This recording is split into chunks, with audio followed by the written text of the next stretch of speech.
Hartlike goeie dag van my, Yvonne Besuidenhout en Ansie Smit van ons gebedsversoeke program. Heerlik om weer saam met julle te kuier.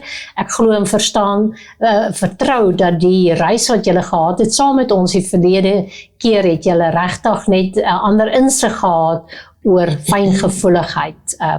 Maar vandag gaan ons bietjie aanraak oor geloof. Ons struikel soms so oor geloof, ons vra en ons glo nie, en ons glo en dan twyfel ons. So kom ons gaan vandag 'n bietjie kyk na hierdie baie belangrike aspekte oor geloof. Kom ons delf vandag 'n bietjie dieper en ons kyk wat sê God se woord daaroor. Onthou, geloof is die taal uit die hemel, die hemelse taal. Want as jy nie geloof het nie, dan kan jy ook nie die hemel bereik nie. Geloof is een van daardie woorde wat algemeen gebruik word, maar nie altyd verstaan word nie. Die verwarring kom van vele verskillende maniere waarop die woord geloof in alledaagse gesprekke gebruik word.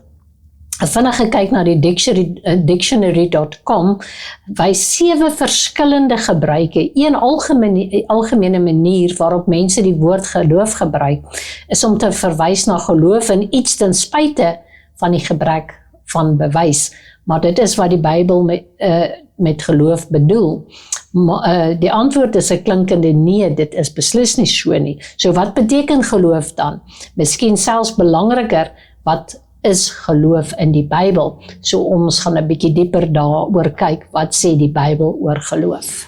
Ja, die beste definisie wat ons in die Bybel kry oor geloof is Hebreërs 11:1.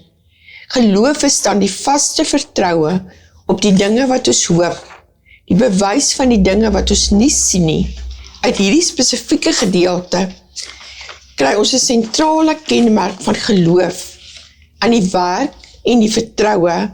In die teologiese opleiding word geloof nie net as abstrakte idee behandel nie, maar as 'n sentrale Bybelse leerstelling wat noukeurig bestudeer moet word en onderrig word en ook dan toegepas word. So wat is geloof dan in die Bybel? Dis 'n vaste vertroue. Dis soos 'n waarborg. Jy weet dat jy weet dat jy weet, dit is 'n vaste vertroue. God sal sy beloftes nakom. As ons 'n bietjie gaan kyk deur die woord, 'n duidelike voorbeeld daarvan is Abraham se ontmoeting met God in Genesis 15. In reaksie op God se beloftes van tallelose nageslagte het Abraham in die Here geglo en God het hom dit tot geregtigheid gereken. Gerus Genesis 15:6. In die kommentaar hieroor skryf Paulus ook: geen ongeloof het hom aan die belofte van God laat twyfel nie, maar hy het sterk gegroei in sy geloof en aan God die eer gegee, ten volle oorgawe aan God, om te doen wat God beloof het. Gaan kyk ook na Romeine 4:20-21. Dis geloof aan die werk beteken om jou vertroue in God te plaas, deur Jesus Christus, en vertroue te hê dat hy sy beloftes sal nakom. So wat in die woord staan, wat God beloof het, sal waar word. Ja, geloof is meer as net 'n intellektuele ooreenkoms. Ons gebruik bietjie 'n ou illustrasie van 'n kunstenaar, 'n koordanser wat 'n tou gespan het oor die Niagara waterval, en hy het met 'n kry waaroor hierdie tou geloop, heen en weer 'n paar keer ten aanskoue van al die mense, en almal het gesien hoe hierdie man dit doen. Maar toe, nadat hy 'n paar keer heen en weer gestap het, toe vra hy, is daar iemand wat in hierdie kry wil inklim, 'n vrywilliger? En om op 'n intellektuele vlak mag jy glo dat hy suksesvol sal wees om die persoon in die kry waaroor die tou te stoot. Maar jy beoefen nie Bybelse geloof totdat jy in die kry wil klim nie en jouself aan die koordanser toevertrou nie. So dis maklik om op die kantlyn te staan en geloof te hê, sê ja nee, die persoon het dit gedoen, dit kan gedoen word. Maar wanneer jy jou geloof in hierdie persoon moet stel, dan is dit hier waar ons sê Bybels geloof. Ons dink aan die verhaal van Jesus, toe hy vir die disippels gesê het, kom ons gaan oor na die ander kant toe. Onthou, Jesus het dit gespreek, en ons moet leer, wanneer God vir ons 'n belofte gee, of wanneer hy iets spreek, sal dit gebeur, maak nie saak hoe nie. Ons sien, Jesus het agtergebly, die disippels het in die skei geklim, en hulle het oorgevaar, maar halfpad in hierdie meer, toe kom daar 'n storm op, en vir 'n oomblik vergeet die disippels, maar Jesus het gesê, ons gaan oorgaan. Hulle is toe nou bekommerd, hulle gaan vergaan in hierdie skei in daardie oomblik. En toe Jesus aangestap kom oor die water, het hulle dan gesê, of Petrus het gesê, meester, is dit u, en God het gesê, en hy het ook daai geloofstap geneem en gesê, as dit dan u is, sê dat ek op die water kan klim en na u toe loop. En hy het daai geloof gehad, en hy het daai stap gedoen, uitgeklim, en hy het na Jesus toe gegaan, maar toe vergeet hy sy fokus van Jesus, en hy kyk weer na die water, en hy sing. Die keer wat Jesus geslaap het in die skei, het die disippels vir hom gesê, meester, gee u dan nie om, dat ons vergaan nie. Weer het hulle vergeet van die belofte wat Jesus gesê het, ons gaan oorgaan. So as Jesus vir jou sê, ons gaan 'n ding doen, dan gaan dit gebeur. Maak nie saak hoe die storm is nie, al wat jy gefokus moet hou, is die woord wat gespreek was. Al is daar storms, hy sal jou daardeur, jy sal kom aan die ander kant, jy sal nie sterf in die storm wat oor jou woed nie. Een van die doelwitte van opleiding in God se woord om my en jou te help om verder as intellektuele ooreenkomste te beweeg na geleefde gehoorsame geloof aan te werk. 'n Sterk woordstudie en 'n bereiding vir ons om voor ons geloof is nie net as intellektuele geloof te onderrig nie, maar as heel hartige vertroue in Christus, soos wat ek net nou gesê het. So hoe meer ek en jy delf in die woord, hoe meer ons leer van God en wat Jesus gedoen het hier op aarde, hoe sterker sal my en jou geloof wees, maar dit hou nie op net by lees nie, dit is wanneer ek en jy dit in aksie moet sit, wanneer ons in die kruiwal moet klim. Ja, ek dink soos Yvonne hier gesê, dis belangrik dat geloof nie emosie is nie, so jy kan nie vandag voel ek is gelowig en môre voel jy nie so nie. Ons moet die twee dinge skei. Geloof is werklik as dit van jou kop afskuif na jou hart, dit gaan sit in jou hart en jy weet, God het vir my hierdie belofte gegee, ek kan staan te midde van omstandighede, ek kan staan te midde van die druk, finansiële druk, te midde van siekte, God het vir my hierdie belofte gegee, so ek staan daarop. Die ware Bybelse geloof kom ook tot uiting in die alledaagse lewe. Jakobus skryf, gaan lees gerus Jakobus 2:17, geloof op sigself sonder werke is dood. Geloof werk net deur liefde op 'n tasbare wyse om 'n ander persoon aan te moedig, om 'n ander persoon te leer wat geloof werklik is. Ons moet God gehoorsaam wees. Ons kan nie God behaag as ons nie geloof het nie. So, kom ons kyk 'n bietjie Romeine 1:5, Romeine 16:26. Dis nie net, soos ek gesê het, 'n blote gevoel van plig of emosie nie. Kom ons gaan kyk na die voorbeeld van die man wat vir sy vrou blomme koop. Hy koop dit uit plesier, hy beskou dit as 'n voorreg om te kan blomme koop. Hy koop dit nie net uit plig of uit emosie nie. So geloof is belangrik, omdat dit die middel is wat ons verhouding met God het. Ons kan nie 'n verhouding met God hê sonder geloof nie, want uit genade is jy gered deur die geloof. Efesiërs 2:8. Gaan lees ook vir die verskillende vertalings. Ek wil dit herhaal, want uit genade is jy gered deur die geloof. Geloof is hoe ons die voordele ontvang van wat Jesus alreeds vir ons gedoen het. Hy het sy lewe volkome vir ons gegee toe hy in die kruis gesterf het. Hy het in die kruis gesterf vir ons sondige rebellie, ons siekte, ons armoede, al ons sondes. Hy het die dood oorwin en hy het ook die duiwel oorwin. So deur ons geloof in hom te plaas, ontvang ons vergifnis van sonde en die gawe van die ewige lewe. Toe ek en jy die Sondagsgebed gedoen het, het ons geglo dat God ons vergewe het. Jy twyfel nie vandag daarin en môre weer, God het my nie gered nie. As jy die Sondagsgebed gedoen het, dan glo jy Die oomblik toe jy sê, vergewe my sonde asseblief, het jy dit deur geloof gedoen en jy dit ontvang. So wat beteken geloof dan? Eenvoudig gestel, geloof beteken om ten volle te vertrou op wie Jesus is en wat hy gedoen het om met God reggemaak te word. Met ander woorde, die kruis. Alles gaan terug na die kruis toe. Was dit nie vir die kruis nie, dan het ons verlore gewees. So ons vertrou Jesus, die dag toe hy gesterf het aan daardie kruis, het ons hoop op redding. As ons Bybelstudie doen, help dit ons om daardie geloof te verdiep, terwyl ons geleer word hoe om dit getrou uit te leef, soos wat ek ook vroeër gesê het. Hoe meer ons leer, hoe meer ons delf in die woord. Jy kan nie net Bybelstudie doen, net deur eenvoudig net die Bybel te lees nie.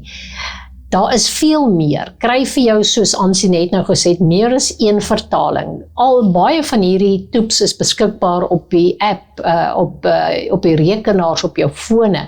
Download hulle, jy hoef nie 'n Bybel te gaan koop nie. Maar gebruik die verskillende vertalings, dit help vir jou om dit beter te kan staan. Kom ons kyk 'n bietjie na wat die Bybel ons leer, die aard van die geloof. Kom ons kyk bietjie na 'n paar voorbeelde uit die Ou Testament waarin ek en jy ook onsself kan koppel, want daardeur het die mens van die ou tyd getuienis ontvang. Deur die geloof verstaan ons dat die wêreld deur die woord van God toeberei is, sodat die dinge wat gesien word nie ontstaan het uit sienlike dinge nie. Deur die geloof het Abel 'n beter offer aan God gebring as Kain, waardeur hy getuienis ontvang het dat hy regverdig was, omdat God oor sy gawes getuienis gegee het, en deur dieselfde geloof spreek hy nog nadat hy dood is. Deur die geloof is Henog weggeneem om die dood nie te sien nie, en hy is nie gevind nie, omdat God hom weggeneem het, want voor sy wegneming het hy getuienis ontvang dat hy God behaag het. Behaag my en jou geloof God? Ja, en sonder geloof is dit onmoontlik om God te behaag, want hy wat tot God gaan, moet glo dat hy is en 'n beloner van die wat hom soek. Gaan lees gerus vir Hebreërs 11:6, ook Kolossense 1:10, en gaan kyk 'n bietjie in die ander vertalings, wat sê hierdie woordjie, wat beteken hierdie woordjie behaag? Dit moet aanneemlik wees vir God, dit moet welgevallig wees, dit moet 'n gehoorsame lewe wees, dit moet ook 'n lewensverhouding met God hê. Jy kan tog nie geloof in iemand hê wat jy nie ken nie. So hoe kan ons geloof in God hê as ons nie die woord ken nie, en nie sy karakter nie? As ons, soos Yvonne gesê het, gaan kyk in die Ou Testament, gaan kyk 'n bietjie al die voorbeelde van geloof. Deur geloof het Abraham, toe hy op die proef gestel is, vir Isak geoffer, want hy het die belofte ontvang van 'n eniggebore seun. Gaan kyk wat Noag gedoen het met sy geloof. Gaan kyk na Sara. Gaan kyk, deur die geloof het Isak vir Jakob en Esau geseën met die oog op die toekoms. Gaan lees 'n bietjie oor die geloof van Josef. Deur die geloof is Moses na sy geboorte deur sy ouers 3 maande lank weggesteek, omdat hulle gesien het dat hy 'n mooi seentjie was en dat hulle die gebod van die koning gevrees het. Maar hulle het geglo dat daar 'n beter toekoms vir Moses is. Ja, as ons dink aan die liedjie wat ons sing, geloof wankel nie, vertrou die Here. Dit is so, jy kan nie vir die Here iets vra en jou geloof wankel nie. Daarom sing sommer vir jouself elke dag daardie liedjie van geloof wankel nie, vertrou die Here. Kom ons kyk 'n bietjie na die verskillende vertalings van Hebreërs 11 vanaf vers 1 tot 3. Ons begin met die Afrikaanse 53 vertaling. Die geloof dan is 'n vaste vertroue op die dinge wat ons hoop, 'n bewys van dinge wat ons nie sien nie, want daardeur het die mens van die ou tyd getuienis ontvang. Deur die geloof verstaan ons dat die wêreld deur die woord van God toeberei is, sodat die dinge wat gesien word nie ontstaan het uit sienlike dinge nie. Wat beteken dit om op God te vertrou? Geloof of vertroue in God beteken om nie een oomblik te twyfel nie, dat hy sy belofte sal hou en om daarna uit te sien. Met ander woorde, dit is soos wanneer jy bid. Die Bybels leer vir ons, wanneer jy bid, moet jy dan beginne iets verwag. So dit is wat geloof is. Die oomblik wanneer jy bid en vra, moet jy verwag. Ons vra nie vir die Here die onmoontlike dinge wat jy nie nodig het nie, want die Here weet wat is ons bedoelinge van ons hart. Geloof of vertroue in God beteken om nie een oomblik te twyfel nie en dat hy sy belofte sal hou en daarna uit te sien. Ons kan dit wel nie nou al sien nie, maar ons weet verseker dit sal gebeur. Die skrif praat met groot lof oor mense van die ou tyd wat so op God vertrou het, net soos Ansie nou vir ons gelees het oor die verskillende mense. Omdat ons glo, weet ons dat God die wêreld gemaak het deur net te sê dat daar moet wees en dit was daar. Dit is nie gemaak uit iets wat ons nie kan sien nie. God het gespreek, daarom is dit belangrik dat ons woorde versigtig moet wees, want woorde dra krag. Wanneer ons 'n situasie aanspreek, wanneer ons vir iets vra, moet ons glo. Hebreërs 11 vers 1 tot 3, die 83 vertaling sê, om te glo is om seker te wees van die dinge wat ons hoop, om oortuig te wees van die dinge wat ons nie sien nie. Dit is immers vanweë hulle geloof dat daaroor die mense van die oudheid met soveel lof getuig is. Omdat ons glo, weet ons dat die wêreld deur die woord van God geskep is. Die sigbare dinge het dus nie ontstaan uit iets wat ons nie sien nie. Ons is oortuig, dit sal so wees. Ja, kom ons gaan kyk 'n bietjie dan in die Nuwe Lewende Vertaling. Wat is geloof dan? Dis 'n vaste versekering dat die dinge wat ons uitsien, waarna ons uitsien, inderdaad sal gebeur. Soos Yvonne gesê het, jy moet dankie sê alreeds nadat jy gebid het, en want jy glo en vertrou mos dat God dit waar gaan maak. So dit sal inderdaad gebeur. Dis 'n bewys dat God die dinge wat ons nog nie kan sien nie, waar sal maak. So ons kan nie wag tot ons iets sien nie. As jy by jou kind se siekbed of by 'n siekbed staan en jy glo en vertrou, jy het gebid vir genesing, jy sien dit nog nie, maar jy glo en vertrou dat God jou kind gaan aanraak, dat hy hom gaan genees. So juis op grond van hierdie geloof word daar so positief oor die mense van die vroeër getuig. Omdat ons glo, verstaan ons dat God deur net 'n woord te spreek, die ganse heelal geskep het. Dit wat ons nou sien, kom dus nie uit die onsigbare dinge nie.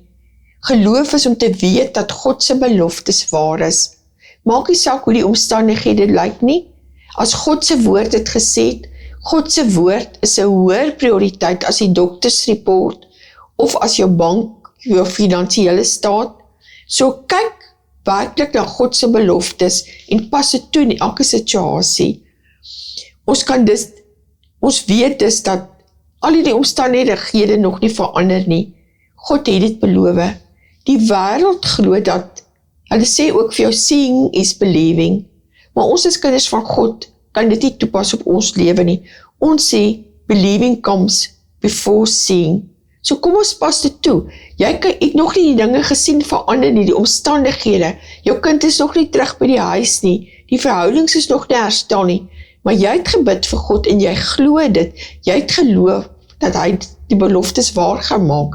So, en dan moet jy dit begin confess. Spreek dit hardop uit en sê, dankie God dat u voorsien. Dankie dat u my kind gaan genees. Dankie dat u my gaan help om werk te kry. Jy het gebid en jy glo en nou begin sê ons dankie, want jy lewe met hierdie verwagting.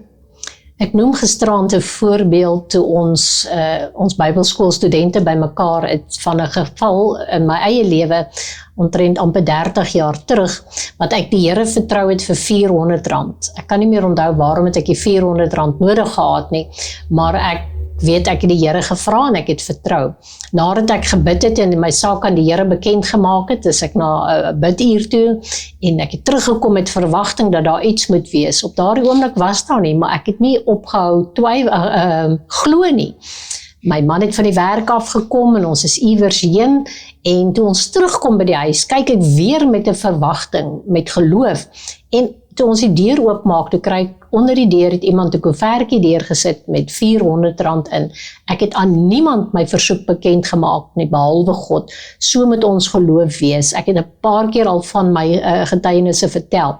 So ons geloof moet nie oppervlakkig wees nie. Al sien ons dit nie, ons moet dit glo asof dit reeds gebeur het.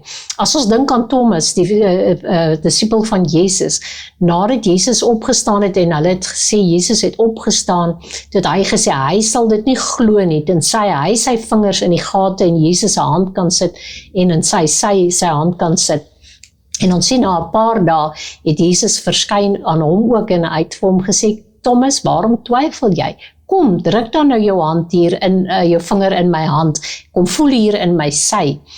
En ons sien Thomas het dit gedoen. So hy was vir daardie oomblik ongelowig en Jesus sê ook vir hom, hoeveel saliger is hulle wat nie gesien het nie, maar glo. En ons sien wel dat Thomas het daarna regtig 'n wonderlike bediening gehad wat hy tot uitgebrei het in Indië. Ja, dis al waarvoor ons tyd het vandag. Kom ons kyk 'n bietjie, ons wil julle aanmoedig. Stuur julle versoeke, stuur julle getuienisse. So bemoedig ons mekaar as ons die getuienisse kry. Ons bid nog steeds vir die plaag van bekkenklouseer in ons land. Daar's baie boere wat roep om hulp en uitkoms, so kom ons tree in vir hulle. Dan is daar baie mensies wat ingebel het en gevra het vir siekte, wat siek is in hospitale, siek is by huise. So kom ons tree ook in vir hulle. En dan ook wonderlike getuienisse van inkom van mensies wat in hospitale is. Ons bid vir 'n seun wat in 'n motorfietsongeluk was, wat die dokters gesê het, daar is nie vordering nie, hulle verwag die ergste. En ons weet wat God het ingegryp en hy is besig om te herstel. Sy familie sê daar's alreeds 'n 300% persentasie verbetering. So kom ons tree ook in vir dit. Yvonne, as jy vir ons sal afsluit. Baie dankie. O Hemelvader, Here, ons kom vanmôre na daardie mosterdsaad geloof na U toe, Here.